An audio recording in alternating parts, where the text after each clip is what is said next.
In today's lesson, we are going to cover perimeter of a sector. So let us take a look at this example. We are required to calculate the perimeter of a circle of radius 27 centimeters, the angle of the sector being 140 degrees. Let us draw. So we want to draw an angle of 140 degrees like this. This is 140 degrees. It is just a sketch diagram which we are going to use to answer our question. And this is the arc, and this is part of the radius 27 centimeters, which is also equal to this one is the radius 27 centimeters. And we are required to calculate the perimeter of the sector, which is 27 centimeters plus 27 centimeters plus the length of this arc, which we don't know yet.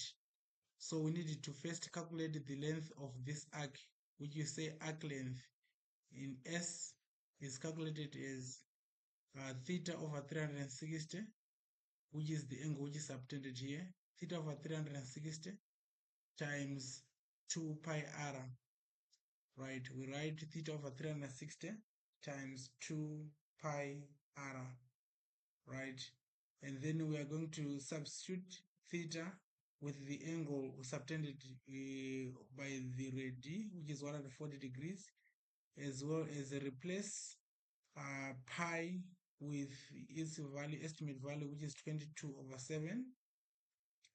So if we replace it with the 22/7, we also need to replace r, which is the radius, by 27.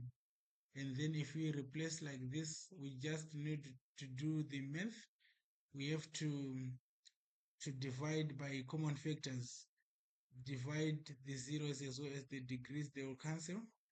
Then 7 into 7, this will give us 1. Then 7 into 14, that's 2. And then from there 2 into 2, that's 1. And then 2 into 36, this gives us 18. And then for our work to be clear, we have to write below like this: 2, this 2 times 22 times 27 over 18 times 1, which is 18. And then if we continue to divide 2 into 2, 1, 2 into 18, that's 9. 9 into 9, 1, 9 into 27, that's 3. 3 by 22, that's 66 degrees, 66 centimeters. But remember, we want to calculate the perimeter of the shape, which is this one, from this radius as well as this part of the arc, which is 27 centimeters plus 27 plus 66. And then if we add, this will give us 120 centimeters. So that is the total perimeter of this whole sector.